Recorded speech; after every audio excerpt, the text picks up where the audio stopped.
সমুদ্রের গভীরে লুকিয়ে আছে এমন প্রাণী যা দেখতে একেবারেই অদ্ভুত। আজ আমরা আপনাদের দেখাবো স্কেলিটন পান্ডা সি স্কোয়াট, এমন এক রহস্যময় সিসার্ট। স্কেলিটন প্যান্ডা সি স্কোয়াট একটি সামুদ্রিক প্রাণী যা পাওয়া গেছে জাপানের কুমে আইল্যান্ড উপকূলে। এর দেহে সাদা হাড়ের মতো রেখা এবং কালো চিহ্ন রয়েছে যা দেখতে পান্ডার মুখের মতো মনে হয়।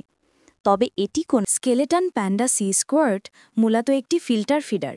এটি সামুদ্রিক পানি থেকে ক্ষুদ্র কণিকাগুলো খেয়ে বাঁচে। রহস্যময় বিষয় হল এটির জীবনচক্র এখনও পুরোপুরি জানা যায়নি। বিজ্ঞানীদের কাছে এই প্রাণীর গুরুত্ব অপরিসীম, কেননা এই ধরনের প্রাণী গভীর সমুদ্রের পরিবেশ এবং অভিযোজন সম্পর্কে নতুন ধারণা দিতে পারে।